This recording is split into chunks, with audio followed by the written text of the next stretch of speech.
আসসালামু আলাইকুম বন্ধুরা, কেমন আছেন আপনারা? আশা করি সবাই ভালো আছেন। আলহামদুলিল্লাহ আমি ভালো আছি। আবার একটি নতুন ভিডিও নিয়ে আপনাদের সঙ্গে চলে এসেছি মিজানুর রহমান আজহারীর ওয়াজ। আপনারা যারা যারা মিজানুর রহমান আজহারীর ওয়াজ শুনতে ভালোবাসেন তারা ফুল ভিডিওটি দেখতে থাকেন, আশা করি ভালো লাগবে। কমপ্লেইন যেন না করি। Instead of complaining we should praise more and more. বেশি বেশি প্রশংসা করতে হবে, অভিযোগ করা যাবে না।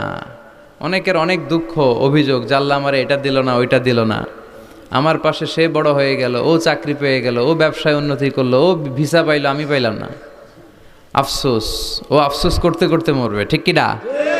আর প্রশংসা যে করবে তাকে নেয়ামতের বাড়ি ধারা আরো বাড়িয়ে দিবে কে?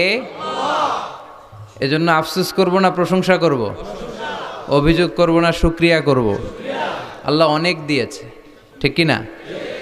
আপনারা শেখ সাদি রাহিমাহুল্লাহর নাম শুনে থাকবেন। বালাগাল উলা বিকামালিহি কাশাফাদ দুজা বিজামালিহি, এই কবিতা লিখে উনি বিখ্যাত হয়েছিলেন। উনি পার্সিয়ান পয়েট, ইরানি একজন কবি।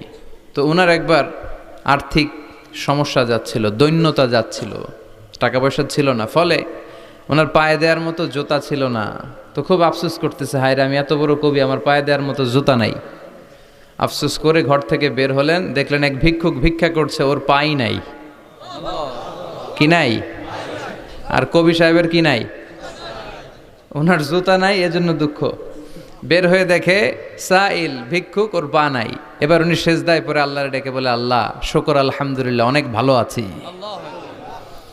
শুকর আলহামদুলিল্লাহ, বেশ ভালো আছি, অনেক সুখে আছি। এজন্য সুখ হচ্ছে আলহামদুলিল্লাহর ভিতরে। সুখ আছে কিসের ভিতরে?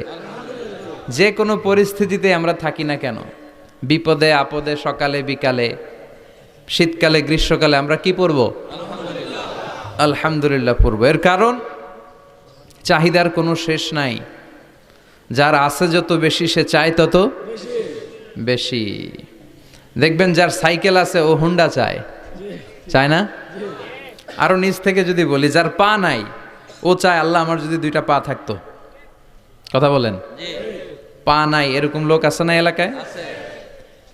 সে হেঁটে যাওয়া লোকদের দিকে তাকিয়ে থাকে, আর তার স্বপ্ন থাকে ওইটাই, আমার যদি পা থাকতো। হেঁটে হেঁটে হেঁটে যারা বাজারে যায়, স্কুলে যায়, কলেজে যায়, ওদের আফসোস যারা সাইকেল চালায় ওদেরকে দেখে, তাই না?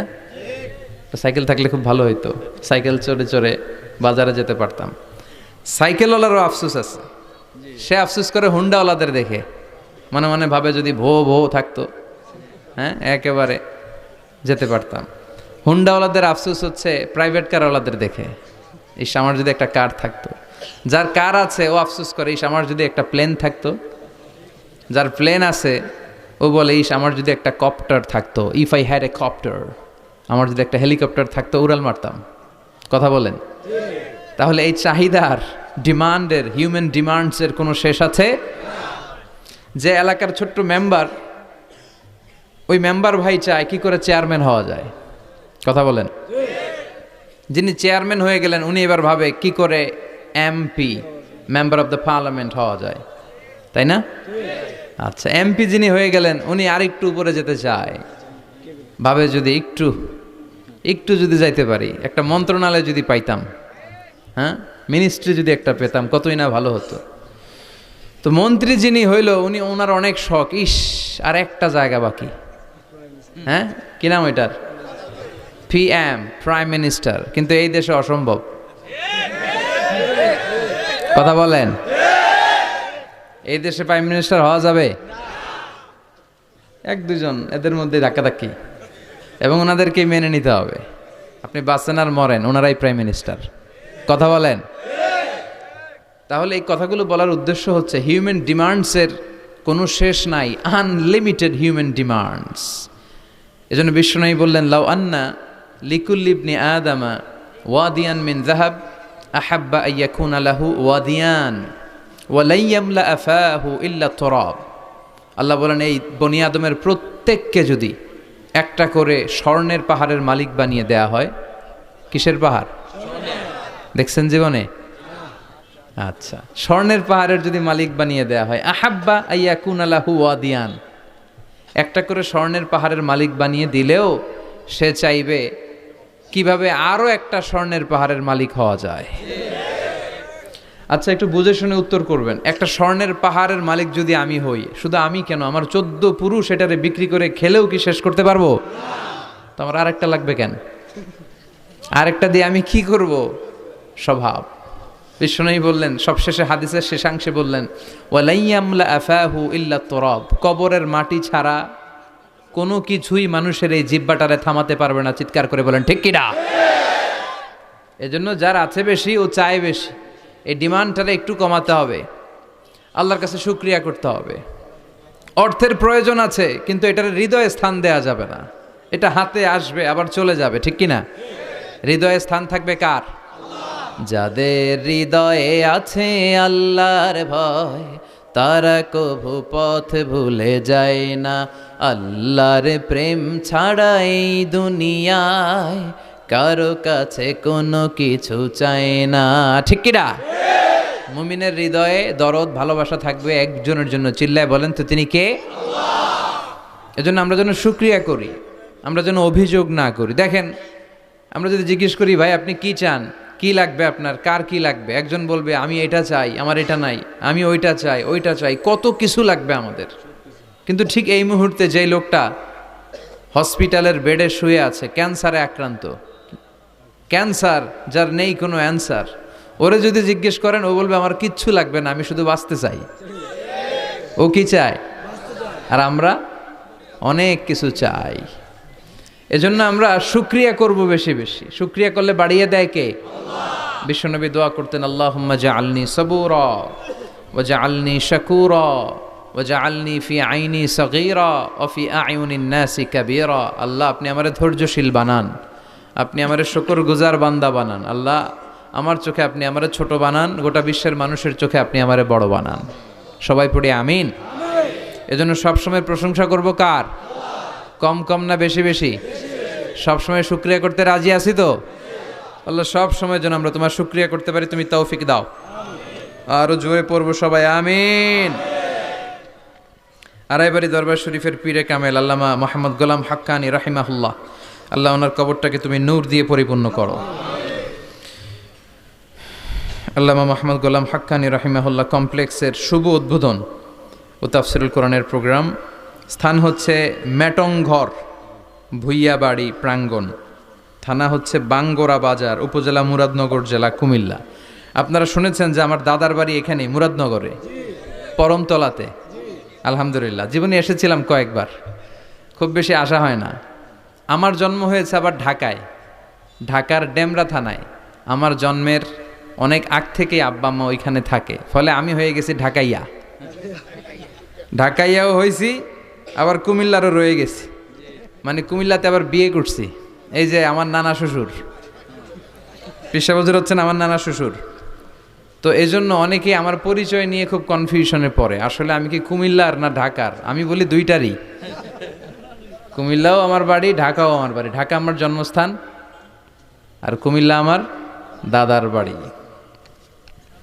আজকের এই প্রোগ্রামের সভাপতি হচ্ছেন আল্লামা মোহাম্মদ গোলাম সারোয়ার সাঈদী, পীর সাহেব আড়াইবাড়ি দরবার শরীফ ও অধ্যক্ষ আড়াইবাড়ি ইসলামিয়া সাঈদিয়া কামিল মাদ্রাসা। আমার মাথার তাজ, মুহতারামি ওয়া মুকাররমি, আমার প্রিয় নানা ভাই চমৎকার কথা বলছিলেন, খুব গুছিয়ে কথা বলেন, অল্প কথা বলেন, বেশি বলেন না, কিন্তু যেখানে বলা দরকার ওইটাই বলেন, যা বলা দরকার তাই বলেন, ঠিক কিনা?